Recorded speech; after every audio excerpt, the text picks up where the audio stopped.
जुबाना तुम ठीक तो हो ना? ओजान, जब तुमने मुझे हाँ कह दिया है तो तुम्हें खुश रहना ही होगा, वरना मैं उस आदमी को कत्ल कर दूंगा। घटिया इंसान, लानत हो तुम पर।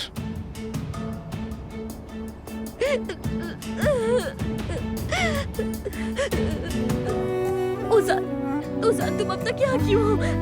प्लीज जाओ यहाँ से। अगर कहीं आशिर ने तुम्हें देख लिया तो प्लीज जाओ। परेशान ना हो, वो आदमी मेरा कुछ नहीं बिगाड़ सकता। तुम्हारा हाथ कैसा है, तुम ठीक हो? हाँ? मैं ठीक हूँ ओजान, प्लीज चले जाओ। मैं मिन्नत करती हूँ, प्लीज चले जाओ ओजान। ओजान प्लीज चले जाओ। ठीक है, मैं जा रहा हूँ, लेकिन सुनो, तुम्हें अपनी मर्जी के खिलाफ जाने की कोई जरूरत नहीं है, ठीक है ना? क्या कह रहा हूँ? बिल्कुल भी नहीं।